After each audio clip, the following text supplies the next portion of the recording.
Hello friends, welcome to our channel. இன்னைக்கு நம்ம ரொம்ப ருசியான சிக்கன் பிரியாணி குழையாம குக்கர்லயே ரொம்ப ஈஸியா எப்படி பண்றதுன்னு பார்க்கலாமா? நம்ம சேனலுக்கு புதுசா இருந்தீங்கன்னா மறக்காம சப்ஸ்கிரைப் பண்ணுங்க. இப்போ ஃப்ரெஷ்ஷான பிரியாணி மசாலா பண்றதுக்காக பட்டை 3, கிராம்பு 4, 2 ஏலக்காய், கொஞ்சம் குருமிளகு, கொஞ்சம் கசகசா, 1 ஸ்பூன் சோம்பு எடுத்திருக்கோம். இதையெல்லாம் நல்லா பவுடர் பண்ணி எடுத்துக்கலாங்க. நம்ம இதை கொஞ்சமா அதிகமா பண்ணி வச்சிட்டோம்னா கூட பிரியாணி செய்யும் போது அப்பப்ப யூஸ் பண்ணிக்கலாங்க. இப்போ ஒரு குக்கர் எடுத்துக்கலாங்க. குக்கர் சூடானதுக்கு அப்புறமா 2 ஸ்பூன் நெய் ஊத்திக்கலாம். அதுலயே 4-5 ஸ்பூன் எண்ணெயும் சேர்த்துக்கலாங்க.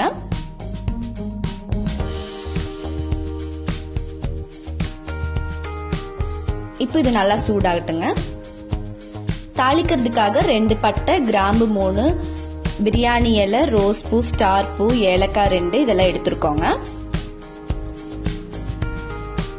இப்போ இது எல்லாத்தையுமே குக்கர்ல போட்டு நல்லா தாளிச்சு விட்டுறலாங்க.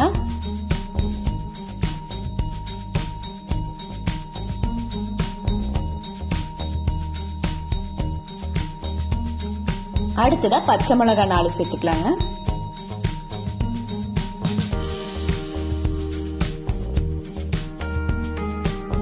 பெரிய வெங்காயம் 2 எடுத்து நீள நீளமா கட் பண்ணி வச்சிருக்கோம். அதையும் போட்டு நல்லா வதக்கி விட்டுறணுங்க. வெங்காயம் நல்லா பொன்னிறமா வதங்கணும். அப்பதான் நமக்கு பிரியாணி ரொம்ப சூப்பரா வரும்.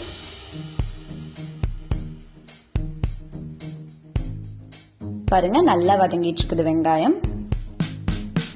வெங்காயம் வதங்கினதுக்கு அப்புறமா ஒரு தக்காளியை கட் பண்ணி வச்சிருக்கோம். அதையும் சேர்த்துக்கலாங்க.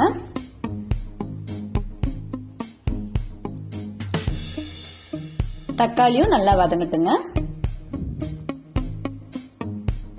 அடுத்ததா இஞ்சி பூண்டு பேஸ்ட் 1 ஸ்பூன் சேர்த்துக்கலாங்க. அதையும் சேர்த்து நல்லா இந்த மாதிரி வதக்கி விட்டுருணுங்க.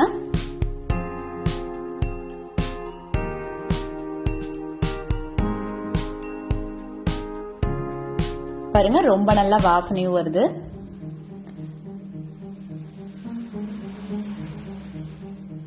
அடுத்ததா 1 கைப்பிடி அளவுக்கு புதினா சேர்த்துக்கலாங்க. கொஞ்சமா மல்லித்தலை சேர்த்துக்கலாம். இதையும் சேர்த்து நல்லா வதக்கி விட்டுறணுங்க. பாருங்க, நல்லா வதங்கிட்டு இருக்குது. இப்போ மசாலா சேர்த்துக்கலாங்க. நம்ம அரைச்சு வச்சிருக்க பிரியாணி மசாலா சேர்த்தாச்சு. 1 ஸ்பூன் கரம் மசாலா, 1 ஸ்பூன் மிளகாய் தூள் சேர்த்துக்கலாங்க. அப்புறம் 1 ஸ்பூன் மல்லித்தூள் சேர்த்துக்கலாங்க. காரம் கொஞ்சம் அதிகமா வேணும்னு நினைக்கிறவங்க இன்னொரு ஸ்பூன் கூட மிளகாய் தூள் சேர்த்துக்கலாங்க. இப்போ இது எல்லாத்தையும் சேர்த்து நல்லா வதக்கி விட்டாச்சுங்க. அடுத்ததா நம்ம சிக்கன் சேர்த்துக்கலாங்க. ஒரு 1/2 கிலோ சிக்கன் எடுத்திருக்கேன். அதுல கொஞ்சம் தயிர், மஞ்சள் தூள், உப்பு இதை சேர்த்து நல்லா பெரட்டி ஒரு 10 நிமிஷத்துக்கு முன்னாடி வச்சிருக்கோம். இப்போ அதையும் சேர்த்து நல்லா வதக்கி விட்டுடலாங்க. இந்த மாதிரி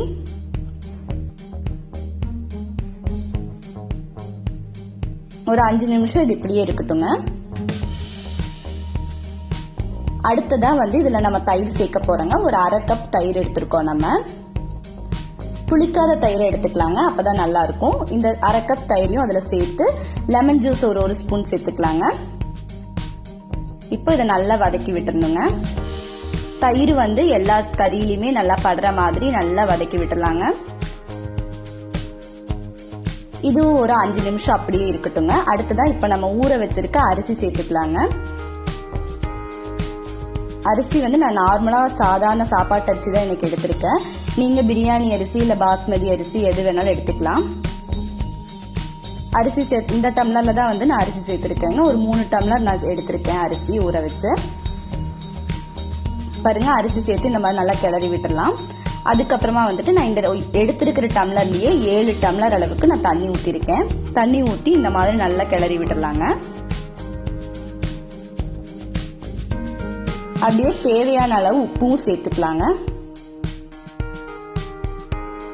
நம்ம கறியில கொஞ்சம் உப்பு சேர்த்திருக்கோம். இருந்தாலும் நம்ம இன்னும் கொஞ்சம் டேஸ்ட் பார்த்துட்டு உப்பு சேர்த்துக்கலாங்க.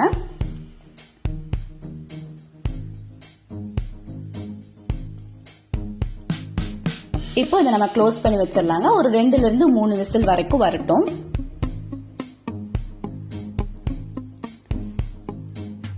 பாருங்க, இப்ப ரொம்ப சூப்பரான பிரியாணி ரெடி ஆயிடுச்சு. பாருங்க, அரிசியெல்லாம் குழையவே இல்லை, ரொம்ப சூப்பரா வந்திருக்கு. இந்த மாதிரி நான் சொன்ன மாதிரியே செஞ்சீங்கன்னா உங்களுக்கு வந்து நல்லா குழையாம வரும், ரொம்ப டேஸ்டாவும் இருக்குங்க. பாருங்க, ஒரு அரிசி கூட குழையும் இல்லை, ரொம்ப நல்லா வந்திருக்கு. இந்த சிக்கன் பிரியாணியை தயிர் வெங்காயம் கிரேவி கூட சாப்பிடும்போது ரொம்ப சூப்பரா இருக்கும். ஸோ இதை எல்லாரும் மறக்காம ட்ரை பண்ணி பாருங்க. இந்த வீடியோ பிடிச்சிருந்தா மறக்காம சப்ஸ்கிரைப் பண்ணுங்க, லைக் பண்ணுங்க, ஷேர் பண்ணுங்க.